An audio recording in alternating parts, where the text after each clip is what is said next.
시청자 여러분 안녕하십니까? MBN 뉴스 특보 시작합니다. 오늘 네 분의 전문가 모셨습니다. 황장수 미래경영연구소 소장, 김홍국 경기대 겸임교수, 정의수 변호사, 안규옥 변호사 함께합니다. 어서 안녕하세요. 안녕하세요. 안녕하세요. 예.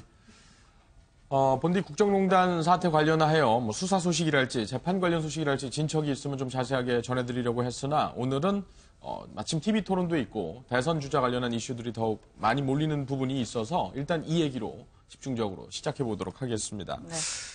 대선 후보 일정부터 조금 살펴보죠. 이 상황에서 어떤 특징점들이 있는지 한번 논해보도록 하겠습니다. 계속 후보들의 어떤 일정은 소위 양강구도로 불리고 있는 이 문재인 후보와 안철수 후보의 일정은 서로 반대되는 지점으로 얽히고 있는 것 같습니다.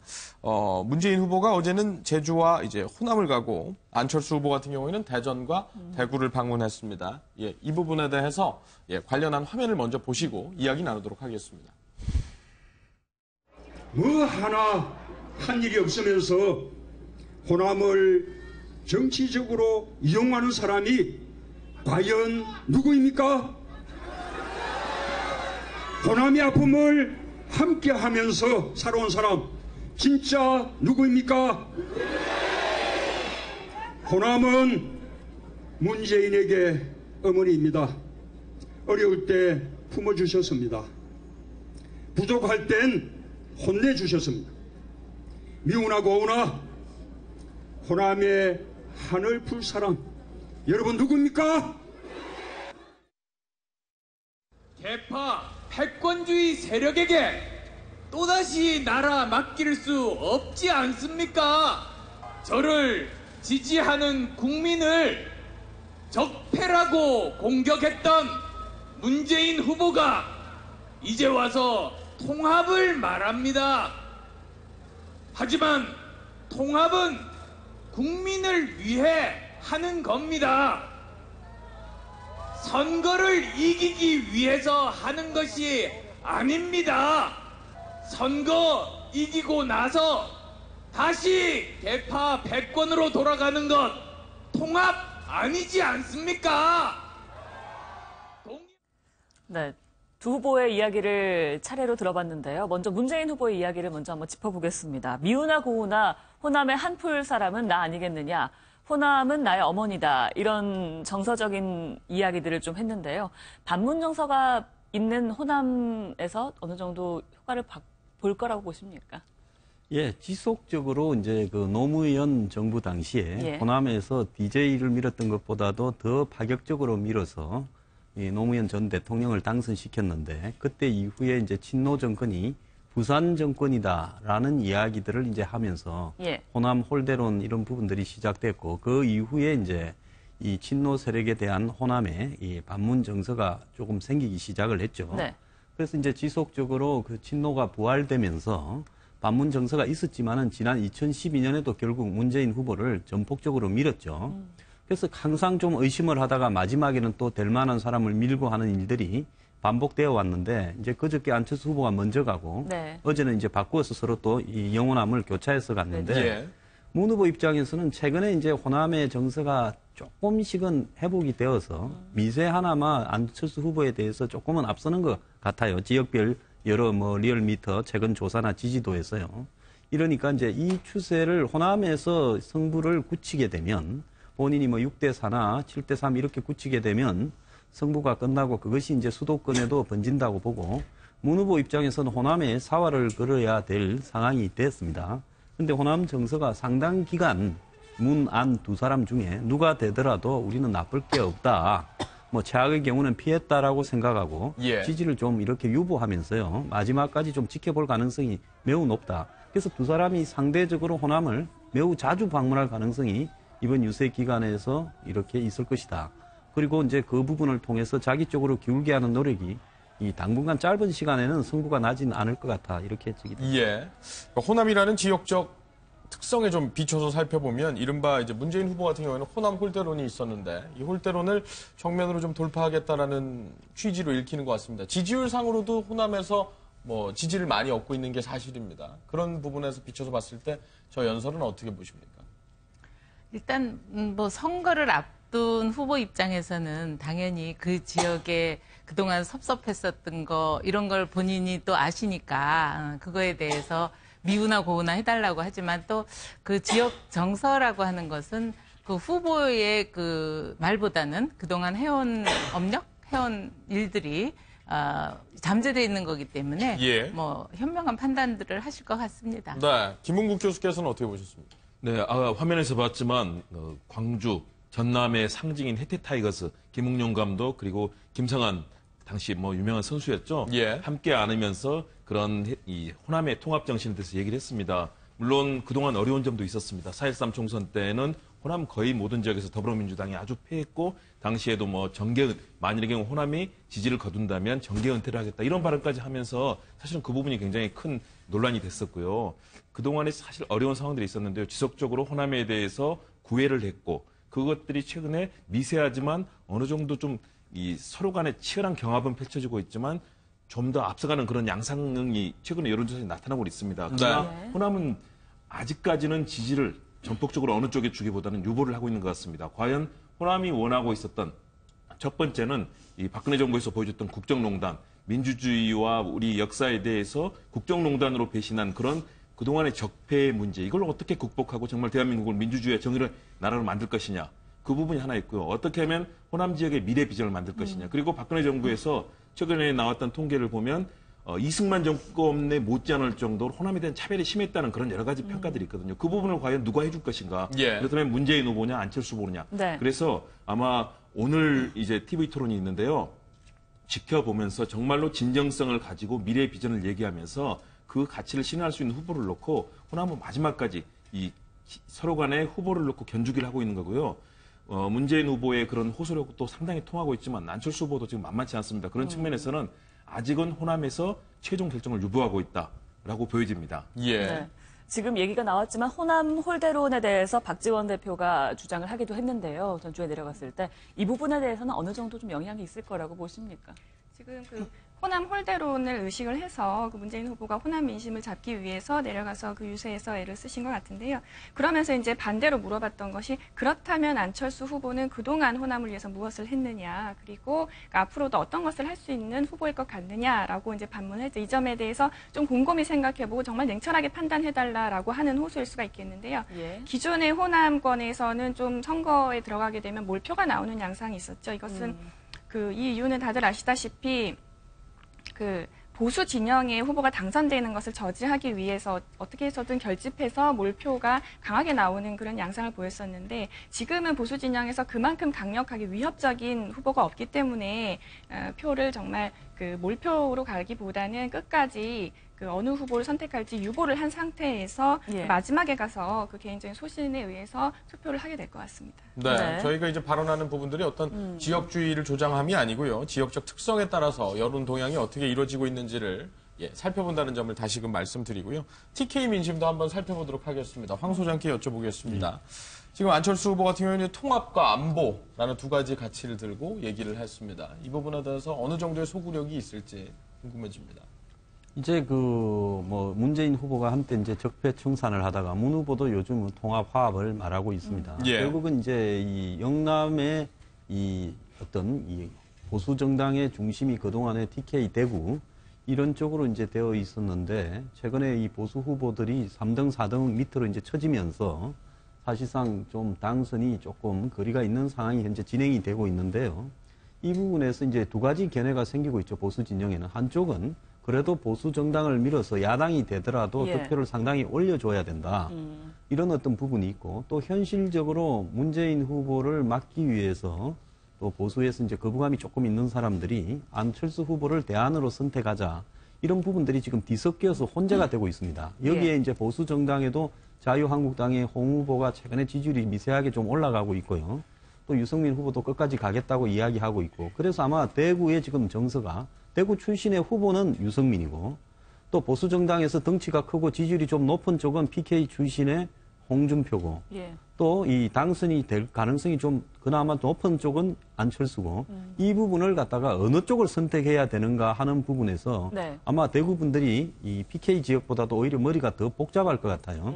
이런 상황에서 이제 안철수 후보가 대구가 자신에게 좀 호의적이다 해서 이제 이 대구 등을 중심으로 해서 예. 열심히 이제 이 유세를 하고 있는데요. 네네. 특히 이 서문시장이라고 하면 과거 이제 대구에 박근혜 대통령 때부터 정치인의 상징 아닙니까? 홍준표 후보는 저기에서 이제 출마 선언도 하지 않았습니까? 그 상징적인 곳에 갔는데요.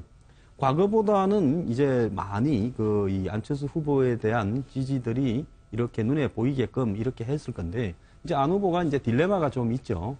그 사드 반대 문제나 이런 부분들을 당론으로 정리하겠다 했는데 지금 후보 등록을 했음에도 아직 그게 정리가 안 되고 있고, 그러다 보니까 이제 이 포스타에도 호남에도 지지를 받아야 되고 또 이 영남에 대구에도 지지를 받아야 되니까 이제 당명을 뺀 어떤 포스타를 갖다가 보완을 했는데 과연 이제 양동 작전이 성공할 거냐, 안 그러면 나중에 이제 이런 부분들이 오히려 득표에 마이너스가 될 거냐 하는 부분들은 좀 더 지켜봐야 될 것 같은데요. 좌우간 대구의 표심도 빨리 결정하지 않고 좀 유보하다가 마지막에는 어느 한쪽으로 차라리 보수 후보를 믿느냐 안철수를 믿느냐 이런 쪽으로 쏠릴 가능성이 있다 봅니다. 네. 두 가지 선택지 가운데서 어느 쪽으로 쏠릴 것이냐 이 부분이 궁금한데 가능성은 어떻게 보십니까?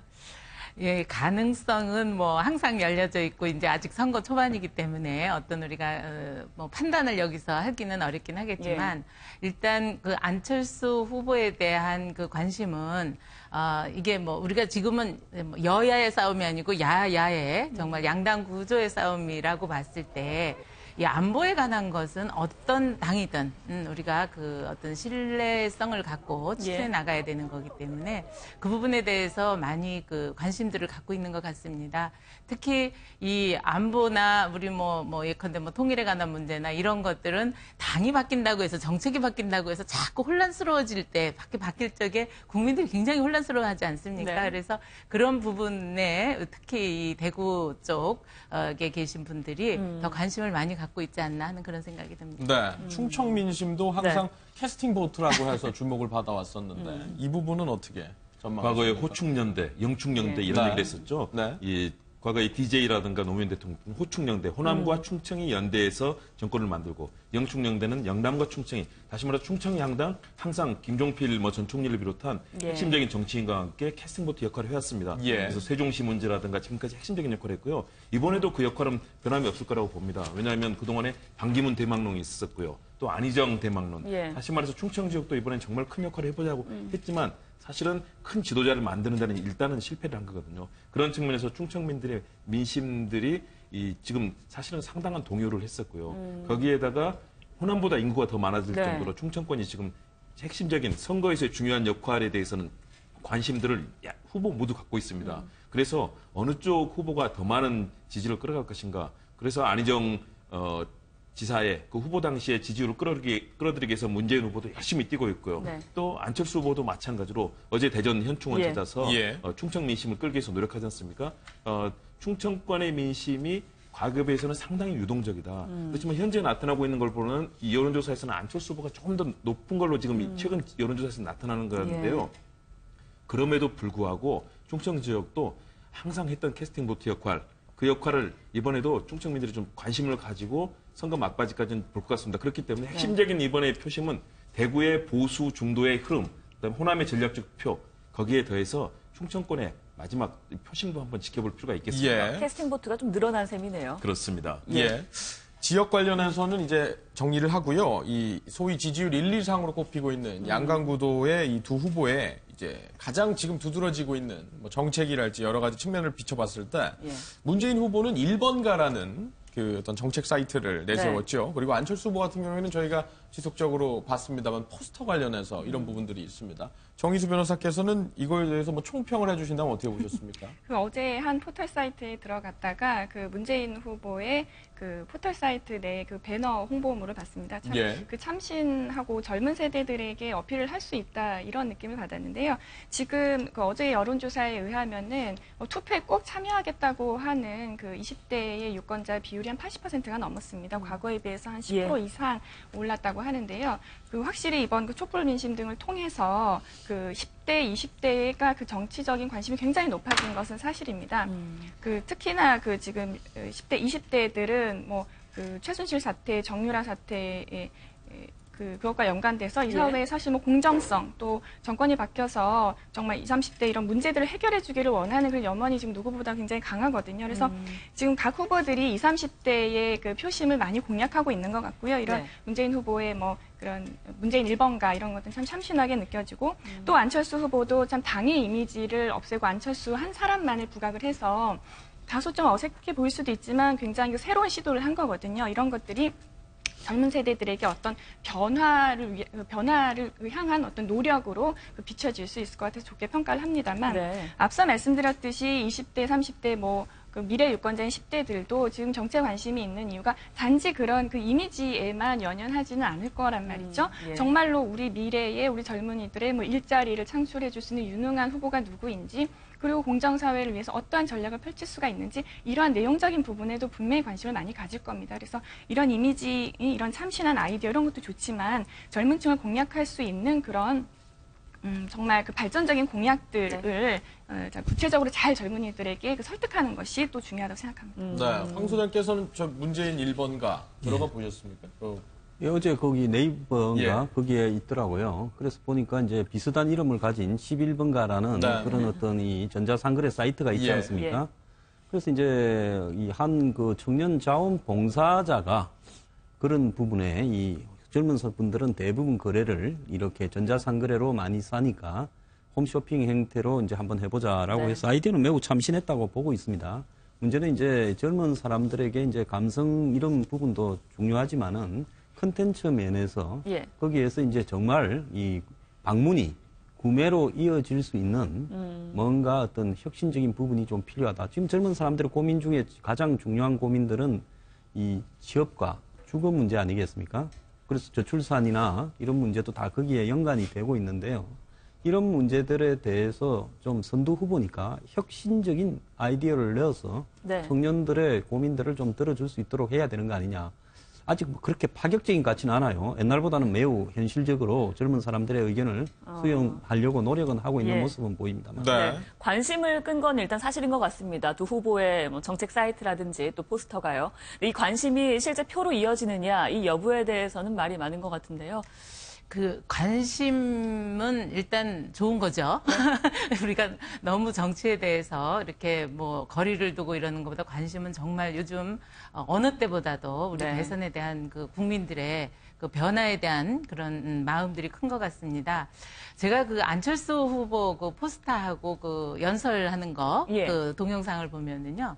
저 포스터도 이렇게 연출을 해서 찍은 게 아니라 그러시더라고요. 그 우리 그 뭐죠? 그 경선할 때 마지막 네. 그 후보 수락할 때 그 현장 그 사진을 그대로 갖다 올리고 예. 또 연설하시는 그 현장에 그 연설문을 그대로 동영상으로 해서 지금 유세 홍보차를 이용하고 있는 것 같은데요.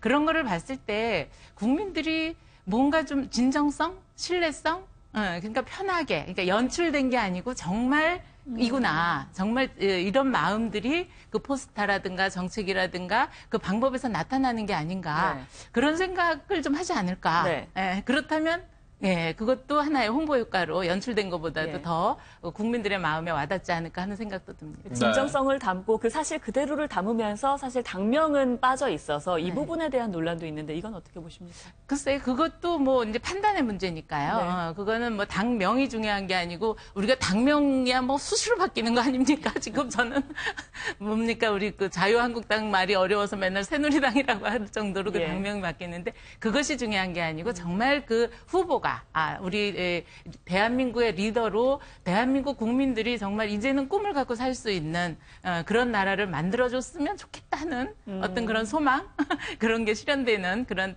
이번 대선이 됐으면 예. 합니다. 네. 그러니까 논란이라 하면 서로의 주장이 이제 충돌하는 그런 양상을 얘기를 하는 건데 이것이 무슨 사회적인 논란은 아닙니다만 이 당명을 뺀 정치적인 행위들이 다 토시 하나 문구 하나가 정치적인 행위로 읽히고 있는데 그러니까 정치적인 논란이라고 볼 수 있겠죠. 그러니까 그 부분에 대해서 소위 말해서 표심을 의식한 거 아니냐. 거칠게 질문하는 사람들은 그런 인식이 있는 건데 이를 뭐 반박할 만한 얘기가 있습니까?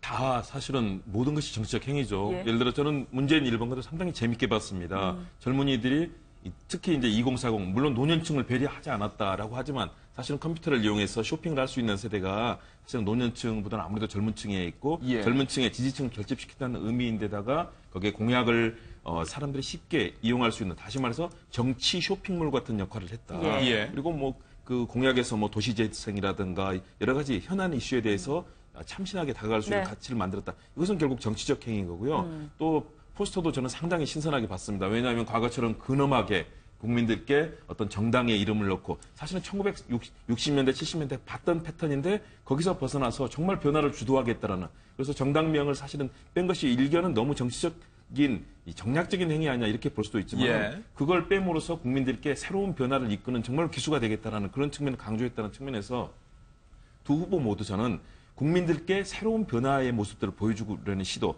다시 말해서 그동안에 나왔던 네거티브, 검증, 또 공약을 했지만 국민들께 지금 전달이 전혀 안 되고 있거든요.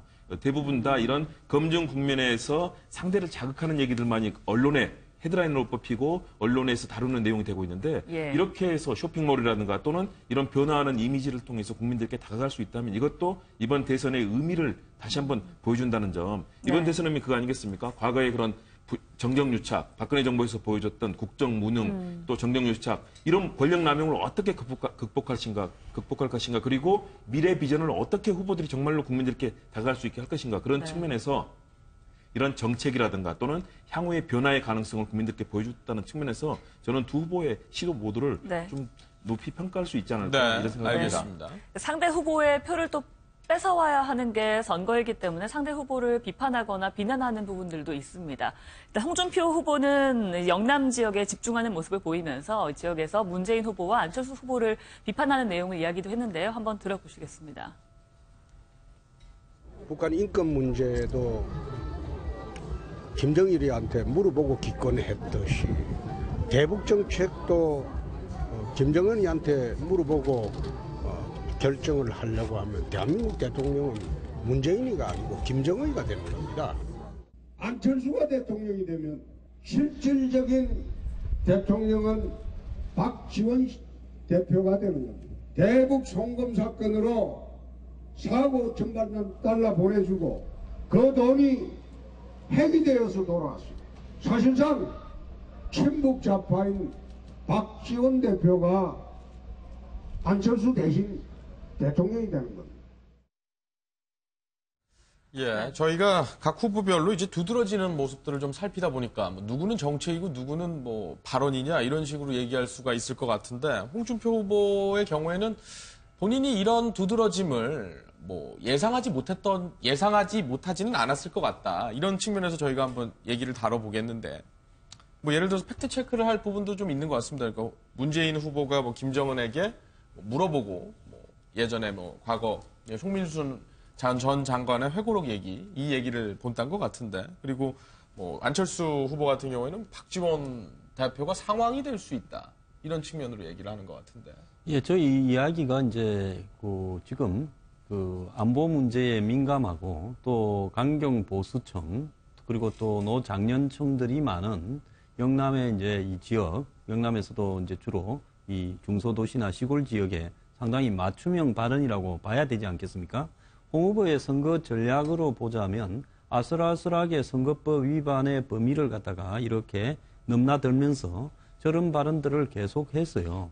영남청에서 자신의 지지율이 적어도 한 50%까지는 모아야 홍 후보가 전체 지지율이 15에서 20% 사이를 접근해 간다고 보거든요. 지금 영남에서 홍 후보의 지지율이 지금 이 탄핵 사태의 여파로 인해 가지고 사실 영남에서는 그렇게 빠질 거라고 보진 않았지만은 많이 빠져 있고요. 자유한국당의 지지율 자체가. 네. 또 지금 이 자유한국당이나 바른정당의 보수 후보들이 자신의 정당 지지율만큼의 지금 지지율을 받지 못하고 있는 상황입니다. 후보가 정당보다 지지율이 더 낮아요. 네. 그 말은 무슨 말인가 하면 후보가 정당보다도 더 소구력이 지금 떨어진다라는 부분 아니겠습니까? 그러니까 지역 정서에 맞게 자신들의 홈그라운드라고 볼 수 있는 영남 지역에서 일단 그 지역의 강경 보수층의 어떤 의미에 맞는 네. 이야기를 던져서 일정하게 지지율을 끌어올린 다음에는 또 말들이 굉장히 좀 현실적이고 오히려 자유한국당이나 이런 쪽에서 좌클릭을 하면서 안보에서 지금 이 안철수 문재인 두 후보가 우클릭을 하듯이 자유한국당 후보가 이 경제 분야나 부패 청산 이런 부분에는 오히려 좌클릭을 할 가능성도 있다고 보고 있습니다. 그런데 초반에 지지율을 올리기 위한 어떤 전략으로 비춰집니다. 계속해서 주장하는 게 이제 이른바 안찍박 아닙니까? 지금 홍준표 후보가요. 이 부분 같은 경우에는 안철수 후보에게 가 있는 보수층을 좀 공략하는 것으로 보이는데 이게 어느 정도 영향을 미칠 거라고 보십니까? 글쎄요. 이제 뭐, 이, 소위 말하는 이 말을 이렇게 신조어들을 만들어서 하는 게 이제 어떤 그 후보에 대해서 그 프레임에 가두기 위한 그런 거긴 한데요. 글쎄, 저는 이제 떠도는 말이야 뭐 항상 만들 수 있는 거니까 큰 영향은 없는 것 같고요. 지난번에 그 처음 뭐 그런 얘기가 나왔을 때 우리 그 박지원 대표가 말씀하신 게 이제 아니, 이 안철수 대표가 대통령이 되면 국민이 상황이죠. 어떻게 제가 상황입니까라고 했습니다. 아마도 지금 이제 그 홍준표 후보가 저런 발언을 하신 것은 지금 이제 국민들이 그동안 그 최순실에 대한 그 트라우마에 그쵸 계속 절어 있기 때문에 또 그것을 이제 정서적으로 자극한 게 아닌가 싶은데 그러지는 않을 겁니다. 네. TK에서 이 부분은 잘 먹히지 않을 것이다라는 의견이신 거고 다른 의견도 있으십니까? 일단은 사실 너무 거칩니다. 그 발언의 수위가 예를 들어서 뭐 안철수를 찍으면 박지원 대표가 뭐 상황이 된다거나 또는 뭐 문재인 후보가 되면은 김정은이 대통령이다. 사실은 있을 수 없는 얘기거든요. 그렇다면 어떻게 제1야당의 대표를 그렇게 오랫동안 하면서 대한민국 안보에 대해서 이끌어오는 야당 대표를 했겠습니까? 거기에 북한이 뭐 이런 정치 체제까지 끌어들이는 것은 결국 현재 자유한국당 다시 말해서 보수 진영의 전체를 합해도 이제는 겨우 10% 조금 넘는 경우도 있지만은 한 자릿수에 머무르고 있던 자유한국당 보수 진영을 주목도를 높이고 이 상황에서 최소한도 진보 진영과 과거의 50대 50 보수와 진보의 그런 각도를 만들기 위해서 자극적인 언어를 사용하는 것. 이것이 홍준표 후보가 가지고 있는 트럼프식 전략이거든요. 그동안 보여줬던 걸로 봐서는 홍준표 후보가 굉장히 정치적 승부수를 잘 던지고 정책에도 사실 능수능란한 후보라고 저는 그동안 보고 있었습니다. 그런데 그런 것 장점을 버리고도 이렇게 과격하고 거친 언사를 통해서 상대를 자극하는 네거티브 전략을 지금 펴고 있는 거고요. 일단은 그래서 관심을 끄는 데는 성공을 했습니다. 그래서 보수 진영의 이 표를 합한다면 뭐 일부에서는 홍준표 후보가 이 10%를 넘어서는 일부 조사도 나오고 있지 않습니까? 이런 흐름들을 만들려고 하는 건데요. 결국은 도리어 이것이 보수에 대해서 그동안 박근혜 정부에서 나타났던 무능과 부패, 정경유착 이런 부분들을 다시 한번 강조시키면서 보수에 대한 염증을 만들어낼 가능성이 있다. 그렇다면 보수층이 도리어 초기에는 뭔가 주목을 하지만 그로 인해서 더욱더 합리적이고 뭔가 국정을 이끌 수 있는 세력 그리고 아무리 표를 몰아줘도 10% 이상 넘어가지 못하는 여기에 머무르고 있을 때는 보수 이 중도층의 표심이 다시 돌아오기는 쉽지 않아 보이거든요. 그런 측면에서는 홍준표 후보의 저 네거티브 전략이 굉장히 위험한 사실 어떤 의미에서는 좀 도박적 성격도 또 갖고 있는 그런 전략이라고 봅니다. 물론 성공할 가능성도 있겠지만 상당히 희박하다. 그런 측면에서는 좀 굉장히 위험한 전략으로 보입니다. 정책적으로 좀 꼬집는 부분도 있는 것 같습니다. 이제 사드와 관련해서 당론을 바꾸지 못하고 있는 부분을 겨냥해 박지원 대표가 뭐 여의도의 요물이다 뭐 이런 표현까지 했거든요.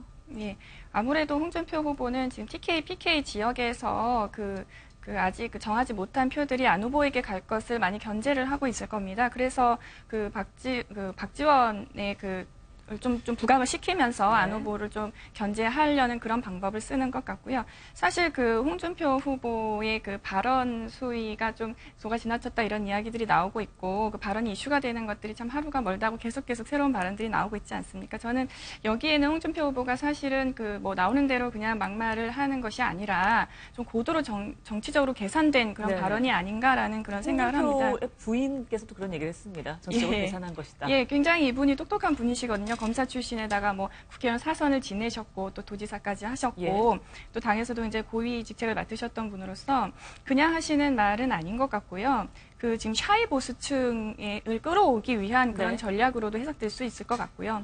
또 선거 이후에 그런 자유한국당 내 입지라든지 그런 것도 고려를 해서 자신이 그런 발언을 하고 계신 것 같습니다. 그러니까 그런 해석의 틀에 대해서 패널들께 여쭙는 건데 그러면 그러니까 과격 언사, 소위 막말이라고까지 얘기하진 않겠습니다. 이런 과격한 언급이 과격한 언급을 하면 반문하기로 과격한 언급을 하면 보수층이 그걸 동요할 거라고 움직일 거라고 본다라는 근거는 어디에? 물론 내용을 얘기하는 거지만요. 박근혜 대통령의 탄핵이 기각되어야 된다라고 한 사람들이 마지막에는 한 18% 이런 정도까지 올라갔거든요.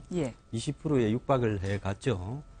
그러면서 이제 초반에 탄핵에 대해서는 뭐 보수층도 대부분 동조를 했고 탄핵을 이렇게 기각돼야 된다는 사람이 한 자리 숫자에 불과했는데 마지막엔 그렇게까지 올라갔습니다.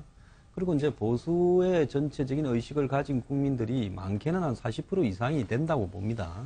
근데 지금 보수 정당의 지지율, 정당 지지율을 합계를 내면 15%에서 20% 사이고 보수 후보들의 합계를 내면 15에서 10 사이 이런 정도에 머물고 있다라는 부분은 지금 이 절반 이상쯤 되는 보수가 이 탄핵 과정에서 보수라는 부분을 드러내기를 좀 이렇게 꺼려하면서 예. 상당히 숨어 있다라고 봐야 됩니다. 네. 전 사이표 수표들이 많이 있다고는 예, 봅니다.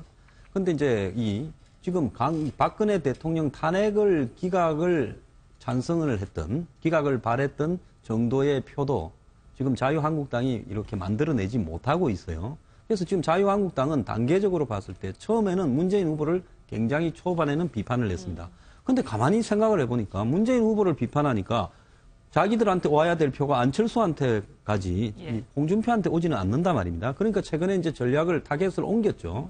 안철수 후보도 같이 공격을 하고 안 후보 쪽에 좀 더 비중을 둬서 안 후보 쪽에 가는 표를 좀 차단을 해야 보수 성향의 표를 자신의 표가 올라갈 수 있다라고 생각을 했을 겁니다. 그런데 안 후보 측에 가는 보수의 표 차단해야 될 1순위가 뭔가 하면 상당히 이 강경 보수의 어떤 성격을 가지고 안보를 중시하고 한미 동맹 사드 찬성을 하고 북한에 대한 어떤 강경한 대응을 갖다 가지고 있는 어떤 영남의 노장년층부터 공략을 해야 되겠다라는 그런 어떤 판단이 당연히 나올 수 있는 겁니다. 그런 어떤 부분에서 이야기를 하는데요. 저는 저런 부분들을 너무 나쁘게 보기보다는요.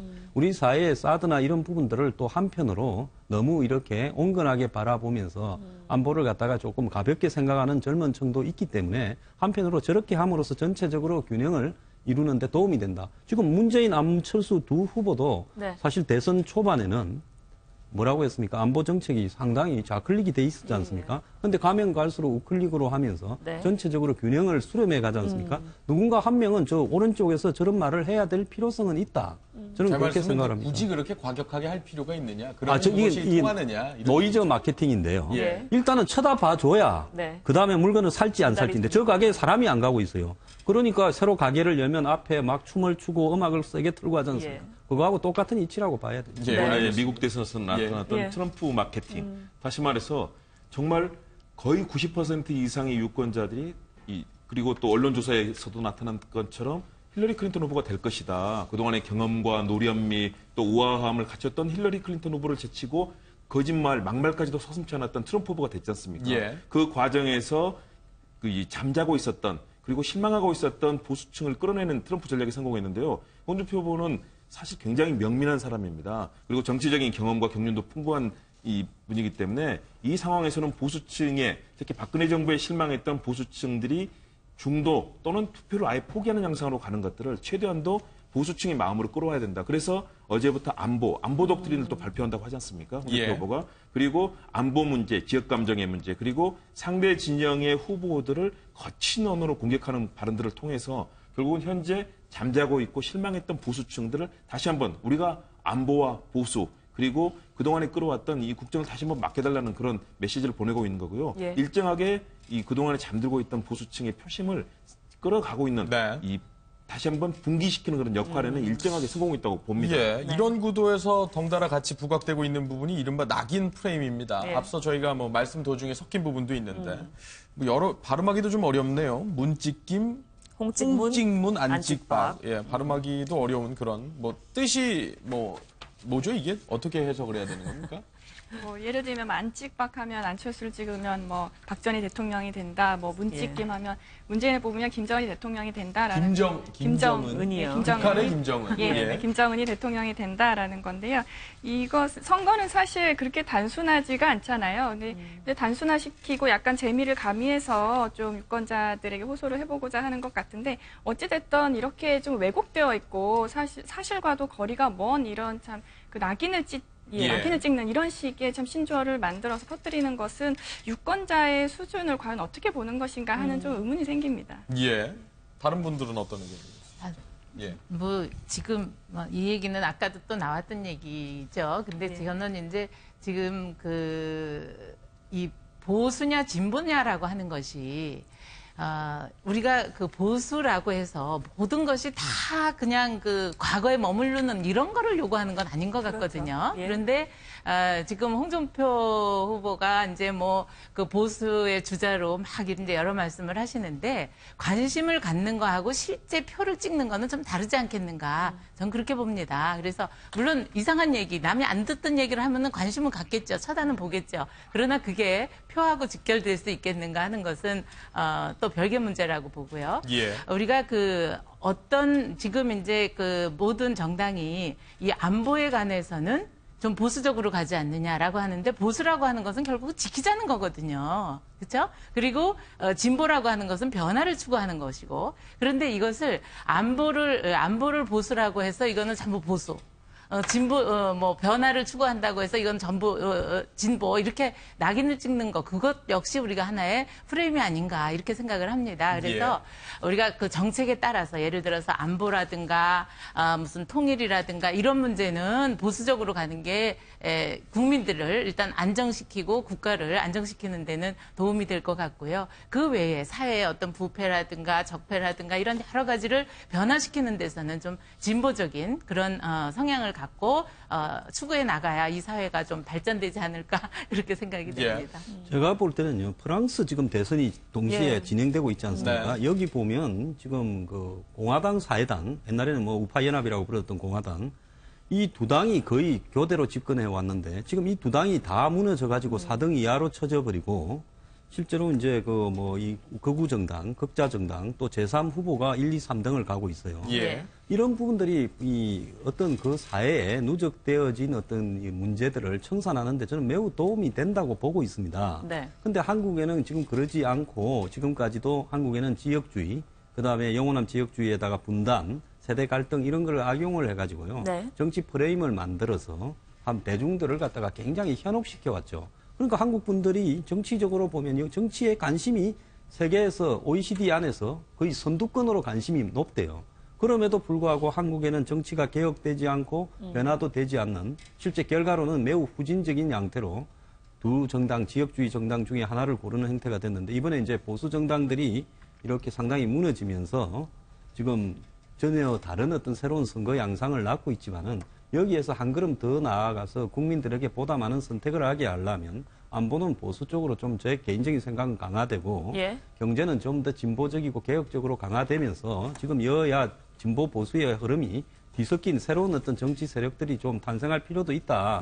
이렇게 보고 있습니다. 이래가는 과정에 방해 요인이 되는 게 이런 뭐 홍찍문, 안찍박 이런 말들을 퍼뜨리는 정치공학 기술자들의 프레임이라고 보거든요. 저는 이런 부분들을 각 정당이 시정해야 되고 유권자는 이런 말들을 퍼뜨리는 사람을 먼저 안 찍어야 된다고 보고 있습니다. 이게 정말 신조어가 지금 나타나고 있는 현상은요. 우리 정치를 사실은 네거티브를 심화시키는 이 신조어가 사실은 과거에 뭐 클린턴 대통령이 될 때 바보야 문제는 경제야라는 뭐 이런 단어를 통해서 국민들에게 얼마나 경제가 심각한 문제인가 이런 화두를 던져주는 시대적인 그런 메시지들이 있었거든요. 근데 우리는 도리어 지금 상대를 뭐 북한의 김정은 또는 뭐 어떤 사람을 찍으면 그것은 아주 나라가 망쳐지는 듯한 이런 쪽으로 가고 있는 거거든요. 사실은 신조어가 국민들께 굉장히 깊은 인상을 주고 상대에게 어떤 프레임을 준다는 점에서 신조어는 굉장히 강력한 무기가 될 수 있는데요. 그런 것들이 사실은 예를 들어서 안철수가 된다면 제4차 산업혁명 알파고가 나타날 수도 있고 문재인이 된다면 정말로 과거 잘못된 것들이 청산되는 정말 클린 대통령이 된다든가 뭔가 좀 그런 프레임들을 만드는 게 필요하다. 이런 부정적인 현상을 극복하기 위해서는 저는 긴급하게 예를 들어서 선대위원장 전 후보가 다 못 모인다면 예를 들어서 가장 지지율이 높은 문재인, 안철수 후보 진영의 선대위원장들이 만나서 정말로 우리는 선의의 경쟁을 하자. 자칫하면 이 선거 이후에 최대가 120석 넘는 정당, 뭐 40석, 30석 정당 지금 아무런 일도 할 수 없는 그런 상황이 지금 예견되지 않습니까? 사실은 지금 우리 정치에 더 걱정되는 것이 누가 대통령이 되느냐보다도 대선 이후에 대한민국 정치를 아무것도 할 수 없고 입법도 할 수 없는 그런 상황을 더 우려하고 있거든요. 그런 측면에서는 저는 이 양쪽의 선대위원장들이 조급히 만나서 이런 신조, 특히 부정적인 이 네거티브 현상, 팬덤 현상, 상대 후보를 무조건 비난하고 SNS에 퍼뜨리는 소위 말해서 빠 현상이라고 팬덤 현상 얘기하지 않습니까? 이런 부분들에 대해서 우리가 정말로 선의의 경쟁을 하고 국민들께 희망을 주자라는 좀 뭔가 그런 클린 공약을 해내는 그런 자리가 좀 조급히 마련될 필요가 있지 않은가 생각합니다. 알겠습니다. 유승민 후보, 바른정당의 유승민 후보 관련해서도 좀 살펴보도록 하겠습니다. 네. 예, 주목되는 발언 역시 모아봤습니다. 함께 보시죠. 네. 네, 지금 준비가 됐으면 한번 유승민 후보의 발언 들어보도록 하겠습니다. 박지원 대표가 그동안은 이 뒤에 잘 숨어 계시다가 이제 드디어 나오신 것 같아요. 저는 안철수 후보가 되면 안철수의 최순실이 박지원이 될 가능성이 상당히 높다. 그렇게 보고 그분들은 햇볕 정책을 계승하는 거, 사드에 반대하는 거, 북한에 대해서 매우 위험한 생각을 갖고 있는 거, 그거는 일관되다고 생각합니다. 그래서 국민들께서 안철수 후보와 박지원 대표 국민의당 그분들 찍으면 지금과 같은 안보 위기에 나라가 위험해진다라는 점을 좀 분명히 알아주셨으면 좋겠습니다. 그 안철수 후보가 네, 유승민 후보. 예. 유승민 후보 역시 보수표를 끌어오기 위해서 안 후보 측을 좀 경계하는 듯한 발언을 하고 있는데요. 어떻게 보셨습니까? 지금 그 바른정당도 역시 마찬가지로 안 후보를 경계를 할 수밖에 없습니다. 지금 안 후보가 약간 공공이 적이 되고 있다는 얘기가 나오는데요. 쉽게 말해서 원래 보수층은 우리 쪽인데 이게 보수층을 공략하느냐라고 해서 그렇게 되는 것 같습니다. 근데 지금 그 바른정당 안에서 지금 그 안 후보로 옮겨간 그 중도 보수층을 사실은 다시 끌어올려고 이제 노력을 하는 건데 지금 그 유 후보의 지지율은 상당히 계속 답보 상태거든요. 그렇기 때문에 그런 노력을 열심히 하고는 계시지만 여러 가지 그 보수 지지층 분들조차도 지금은 사표 발생이나 여러 가지를 우려하는 상황이라서 지지율이 크게 반등할 것 같지는 않다 이런 생각입니다. 네. 저희가 아까 뭐 프레임 얘기를 했었는데 예, 유승민 후보도 비슷한 맥락에서 얘기를 하고 있는 부분이 있어서 한번 살펴봤는데 그럼에도 그러니까 보수의 가치를 굉장히 강조하고 있으면서도 지금 내부적으로 좀 잡음이 있어서 뭐 완벽하게 어떤 정정하겠습니다. 공식적으로 어떤 의견을 제기한 건 아니지만 개인적으로 의견을 제기했다고 해도 뭐 지금 지지율 때문에 이 부분을 좀 사퇴 뭐 이런 얘기까지 나오고 있어서요. 예, 그 18일 어제입니까? 어제 이제 이 정당 선거 이 지원금이 나왔고요. 정당마다. 그 이전에 사퇴해야지. 그 이후에 사퇴하면 또 이정희 전 통진당 후보처럼 먹튀 논란이 있다. 네. 뭐 이런 이야기도 있었고 또 후보 이 투표지에 후보 이름이 등록되기 전인 29일 날까지 사퇴해야 된다 해서 뭐 당내 한 20여 명의 의원 또 이종구 의원 이름이 직접 거명되면서 사퇴를 갖다가 이렇게 강요하고 있다. 이런 이야기가 들리는데요. 예.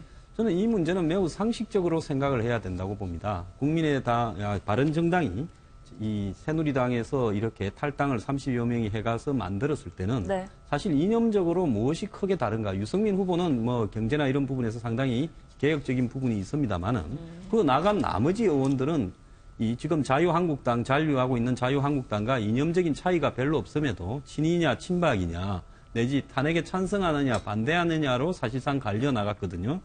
그런데 이 이후에 유승민 후보를 만드는 과정에서 당의 어떤 이념적 칼날을 어떻게 정하는가에 대한 치열한 토론도 제대로 없이 말입니다. 유승민 후보의 공약을 그대로 다 받아들이면서 또 자신들이 그냥 경선을 남경필 후보와 둘이 하게 되면서 유승민 후보를 대선 후보로 뽑았습니다.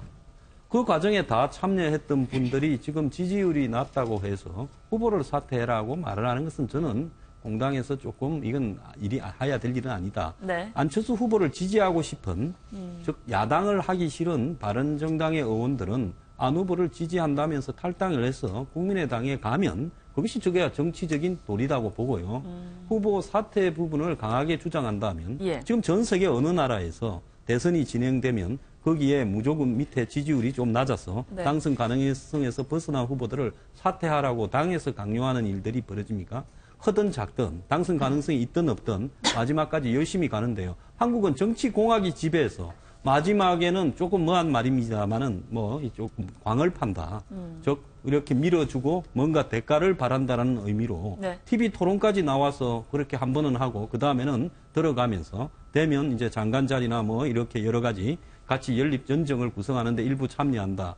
이런 식으로 하는데 이것이 정말 옳은 것인가? 2002년에 보면 노무현 정몽준이 단일화 했는데 노무현 정몽준이 단일화를 할 만한 서로 간에 어떤 같은 가치가 있었느냐. 전혀 어울리지 않는 물과 기름이 이기겠다고 단일화를 했거든요. 그래서 너무 정치공학이 지배하면서 단일화 이런 식으로 가는 건 곤란하다. 처음부터 차라리 안철수 후보와 다른 후보들이 그냥 반문연대를 만들자면서 공개적으로 연정을 제안하고 개헌을 하고 거기에 어떤 정당의 가치나 이런 공약들을 어느 수준으로 서로 절충해서 변화시키는 이런 방식으로 간다면 이건 제가 봤을 때 합리적이라고 보지만 그냥 누구를 밀어줘서 뭘 보장받고 이런 식으로 가는 것은 옳지 않다. 그렇게 말하는 분들은요. 탈당을 해서 안 후보를 지지하러 가면 될 거라고 봅니다. 네, 연대설에 대한 이야기가 계속 나오는 것도 사실이지만 바른정당의 많은 의원들이 또 유승민 후보는 완주할 것이다 이렇게 이야기를 하고 있습니다. 유승민 후보 역시 같은 이야기를 하고 있는데요. 먼저 유승민 후보의 목소리를 한번 준비가 되어 있지 않은 부분이라서 제가 전해드리겠습니다. 안철수 후보와 연대는 없다. 안보관이 다르다. 뭐 이런 얘기를 했는데요. 이렇게 계속해서 연대설이 나오는 이유 중에 하나는 결국에는 선거 보조금 관련한 내용들도 분명히 있습니다. 현실적인 돈 문제가 있기 때문입니다. 선거 보조금이 이제 중앙선관위에서 6개 정당에 421억 원이 지급이 됐습니다. 민주당이 한 123억, 한국당이 119억, 국민의당 86억, 바른정당 63억, 그리고 정의당 27억, 새누리당 같은 경우는 3천만 원이 지급이 됐다고 하죠. 일단 한국당의 경우에는 250억을 당사 일부를 담보로 해서 대출을 했다고 하는데 비용 보전에 대해서 물었는데 뭐 당직자의 대답으로는 비용 보전에 대해서는 전혀 뭐 생각도 해본 적 없다. 당연히 되지 않겠느냐 이렇게 판단을 하고 있는 것 같습니다. 예, 그럼 이제 15% 받으면 전에 10에서 15는 절반, 나머지 10% 이하는 못 받게 되죠. 지금 이번에 이제 선관위에서 지원해 준 것은 대선을 치르기 위한 정당 보조금이고 후보들은 약 한 510억 가량을 까지 최고 한도로 쓸 수 있고 그 부분이 선관위에서 규정한 용도라면 별도로 선거가 끝난 뒤에 보전을 받죠. 그래서 당선될 것 같은 사람들은 계약금 정도만 받고 아마 업체에서 외상으로 대부분 해주고 이렇게 가는데 이제 그렇게 되지 않는 10%도 안 넘어갈 것 같다라는 데는 이제 실제 돈을 상당히 마련해야 되는 부분이 있기 때문에 이 선거 과정에 이제 공식적으로 들어가서 돈이 지출되면 부익부 빈익빈이 심화되겠죠. 근데 이제 앞서 맥락과 같이 연결해서 좀 얘기를 지어보면, 그러니까 소위 말해서 표현이 좀 그렇습니다만 이제 먹튀 논란, 그러니까 돈을 받고 후보를 사퇴하는 거에 대한 반감들이 좀 있지 않습니까? 과거의 학습 효과로 인해서 그런 의미에서 봤을 때 이제 뭐 유승민 후보가 오늘 이제 선거 보조금이 일단 지급되고 있으니까 유승민 후보가 뭐 연대를 한다든지 뭐 이런 부분들은 현실적으로 좀 어려워지지 않겠습니까? 뭐 가능성을 완전히 배제할 수는 없겠습니다만. 그렇죠. 일단 우리 정서가 이 뭐 보조금이라고 하는 게 뭐 다른 데서 나오는 게 아니지 않습니까? 전부 국민들 세금으로 마련한 것 같고 선거를 치르라고 이렇게 배당을 하는 것인데 그거를 이제 받고 나서 그렇죠? 받고 나서 이제 어떤 그 뭐 정치 공학이 됐든 못 받을 것을 염려해서 그렇든 그것을 사퇴한다고 하는 것은 아마 유승민 후보 자체에서는 생각하기 어려울 것 같습니다. 또 이제 그랬을 때 국민들이 또 판단하는 어떤 그 비판적인 시각이라든가 그러려면 뭐하러 나왔냐 하는 그런 어떤 생각들 때문에 아마 그거는 쉽게 결단하기는 어려울 것 같습니다. 네, 김홍국 교수께서 어떻게 보십니까? 뭐 쉽지는 않을 겁니다. 왜냐하면 서로의 가치와 철학 그리고 그동안 내놓았던 여러 가지 정책의 측면에서 상당히 결이 다르기 때문에 사실은 그래서 보수 진영의 단일화도 어려워진 것 아니겠습니까? 자유한국당과 바른정당도 여러 가지 그런 물밑 논의가 있었지만 결국은 박근혜 전 대통령과의 관계를 어떻게 단절할 것이냐 그 부분을 놓고 결국 서로 합의를 보지 못했고요. 그런 부분들 때문에 서로 결론을 내지 못했는데 뭐 이런 돈 문제 때문에 한다. 사실은 쉽지 않을 거고요. 또 국민의당과 관계에서도 마찬가지입니다. 그리고 만일의 경우 직접 연대를 한다고 해도 국민의당 안철수 후보와 바른정당의 유승민 후보가 같이 손을 잡는다고 해도 그것이 과연 득이 될 것인가. 사실은 암묵적 연대를 통해서 이루어진다면 모르지만 자발적으로 지지하는 그런 흐름들이면 모르지만 연대했을 때 바른정당과의 연대가 과연 호남 지역에 미치는 그런 영향은 어떨 것이냐. 여러 가지 변수들을 봐야 되거든요. 그렇기 때문에 저는 쉽지는 않은데요. 그러나 그것이 시대적인 상황이 맞고 정말로 국민들이 요구하는 그런 변화를 위해서 추진이 된다면 그것은 뭐 국민들도 용인을 하실 건데요. 이 선거법상에 규정된 이제 국고보조금 문제 아니겠습니까? 먹튀 논란이 있었지만 저는 그 부분은 조금 더 냉정하게 볼 필요는 있다. 왜냐하면 선거를 진행하는 과정에서 현재 가지고 있는 의석수에 따라서 정당들이 이 대선에서 역할을 하도록 국고에서 보조를 하는 거 아니겠습니까? 그리고 나서 만일의 경우 정당의 가치와 이념 그리고 앞으로의 같이 해나갈 수 있는 가능성들에 대해서 예를 들어서 이 선거 이후에 연립정부라든가 다양한 틀들을 만들었을 때는 사실은 그 정치가 계속 이어질 수 있는 가능성이 있거든요. 그런 측면에서는 단순하게 좀 먹튀다 이렇게 보기보다는 현실 정치에서 이어지는 제도적인 이점을 활용해서 자신들이 꿈꾸고 있는 가치와 정책을 실현하는 틀로 만들어간다는 측면에서는 비난받을 측면, 도덕성에 있어서는 비난받을 수 있지만 현실 정치에서는 일정하게 용인되고 있는 그런 방법 아니겠느냐. 그런 측면에서는 좀 열어놓고 볼 필요도 있다고 봅니다. 네. 예, 물론 지금 바른정당에서는 선거에 완주했을 때 패배했을 때에 갖게 되는 부담에 대해서 상당히 그 부분을 무시할 수 없을 것입니다. 그렇지만 지금 바른정당은 생긴 지 얼마 되지 않았고 이번 대선에서 정말 보수의 진정한 가치를 이야기하고 있지 않습니까? 그런 바른정당 고유의 그런 가치를 이번 선거에서 정말 확실히 좀 심어줘야 할 필요성들을 느낄 것이고요. 지난 대선 때 이정희 후보가 27억 원 선거 보조금을 받은 후에 이제 사퇴해서 사실 먹튀라는 비난을 많이 했던 사실 후보 중에 한 명인데 예. 도리어 그런 비판을 받는다면 그런 것이 상당히 좀 부담스러울 겁니다. 그래서 그런 사퇴에 있어서 보조금 부분이 좀 작용할 것 같습니다. 네, 유승민 후보가 사실 정책으로서 비춰지는 부분이 많아야 되는데 저희가 이런 부분에 집중을 하고 있어서 바른정당 입장에서는 조금 좋지 않게 생각할 부분도 있겠습니다만 현실적인 얘기니까요. 그래서 홍준표 후보와의 단일화랄지 또 그러니까 단일화랑 연대는 또 다른 거예요. 앞서도 얘기했지만 안철수 후보와의 연대랄지 이런 부분들이 계속 끊임없이 나오고 있는데 신빙성이랄지 실현 가능성이랄지 어떻게 보십니까? 근데 문제는 네. 유승민 후보가 사퇴하면 안철수 후보가 유리하냐라는 건데요.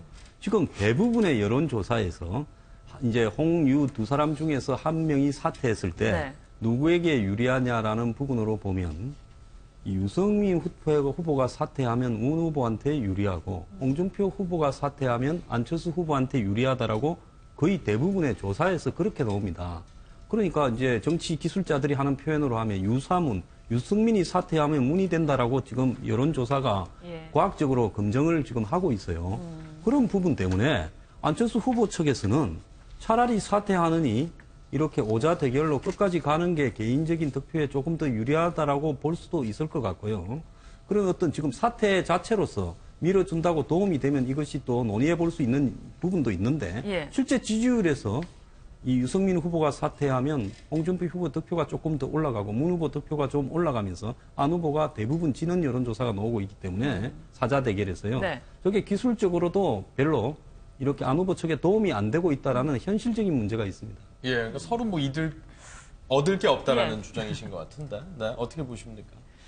그렇죠. 이제 안 후보 측에서도 지금 유승민 후보, 그러니까 바른정당하고 연대를 한다든가 그런 가능성은 단호히 배제를 하고 있고요. 또 유승민 후보 측에서도 마찬가지고요. 그래서 그거는 그렇게 쉽게 결정되진 않을 것 같습니다. 그리고 특히 이제 안철수 후보가 그동안 이제 보여주신 걸 이렇게 보면은 어떤 이 유불리를 따르지 않고 당신이 결정하고 이게 옳다, 정말 국민을 위한 거다라고 판단한 것에 대해서는 여지껏 책임지고 올인하는 모습을 보였기 때문에 아마 그것도 책임지고 안 하시지 않을까 그런 기대를 해봅니다. 네. 오늘 드디어 2차 TV 토론이 열립니다. 스탠딩으로 원고 없이 열리기 때문에 상당한 관심을 받을 것으로 예상이 되는데요.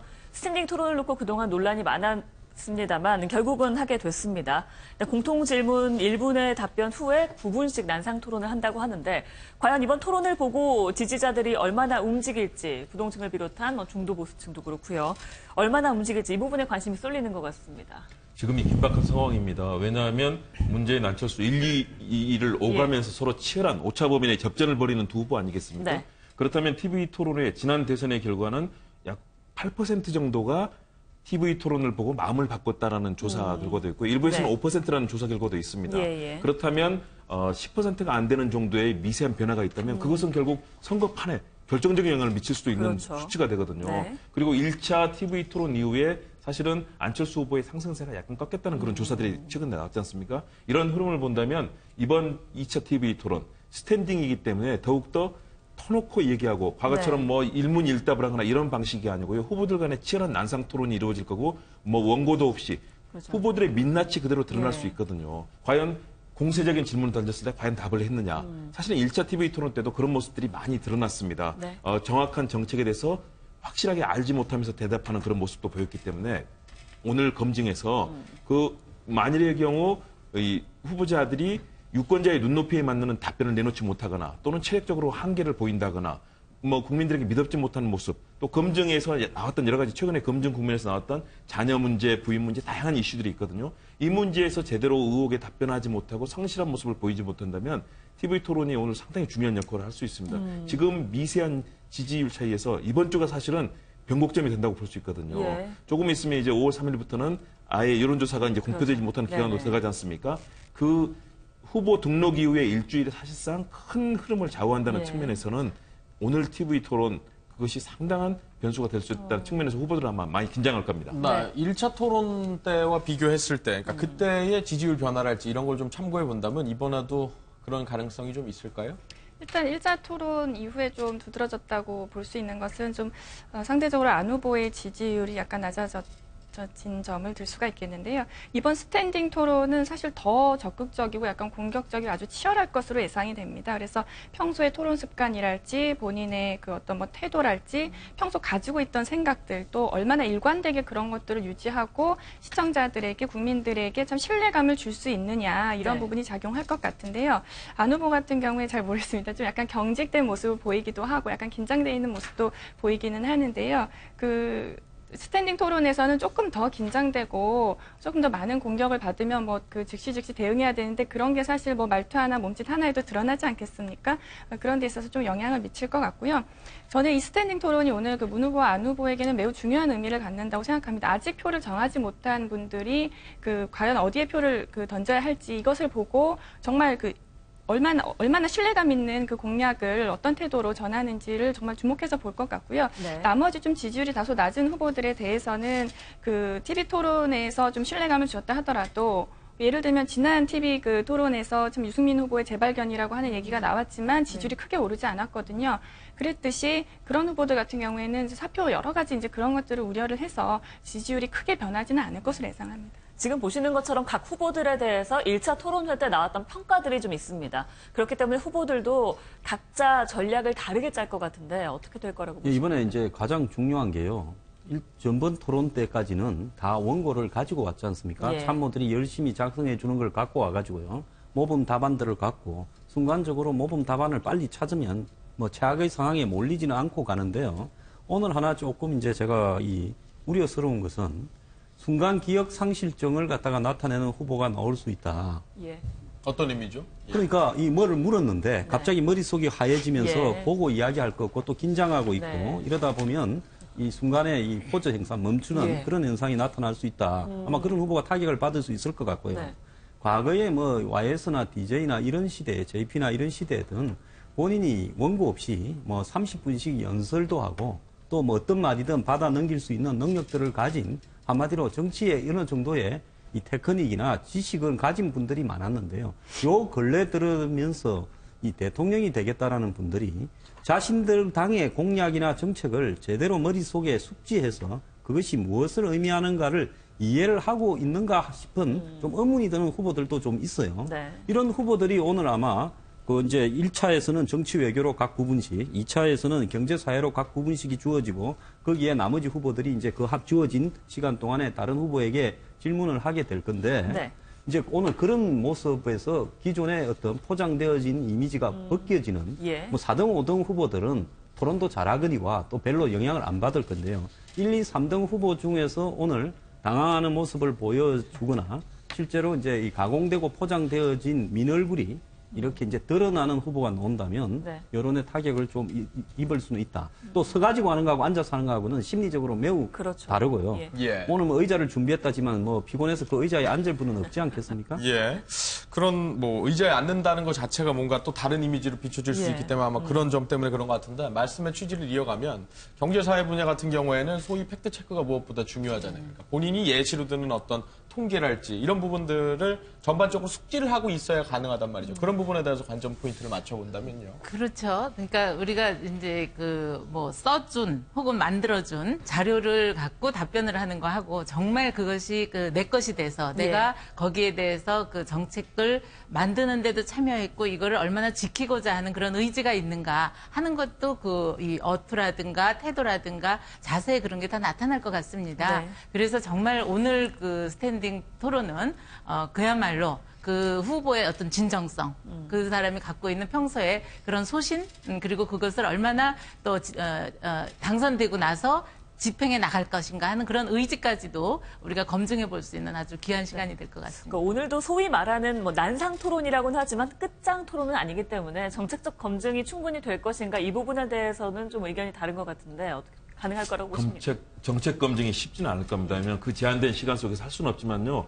그러나 지금 최근에 후보들의 발언 수위를 보면 상당히 거친 질문할 가능성이 있습니다. 네. 지금 유세 현장에서 상대 후보에 대해서 말하는 표현들이 사실은 평상시에는 상상도 할 수 없을 정도로 과거에 점잖고 격식이 있었던 분들이 거친 표현을 하고 있거든요. 아마 오늘 그런 부분에서 확실한 기세를 잡으려고 할 거고요. 네. 거기에서 이런 공격적인 질문이 들어갔을 때 바로 답변을 하고 그 정책의 허실에 대해서 이 얘기를 할 수 있을 것인가. 그리고 특히 그런 이념적인 측면 또 그 살아온 측면에서 또 최근에 있었던 검증 이슈들을 가지고 공격을 했을 때 받아내는 게 참 쉽지는 않거든요. 그런 측면에서 익숙하지 않았던 분들, 예를 들어서 홍준표 후보 같은 경우는 굉장히 노련합니다. 정치 경험도 그렇고요.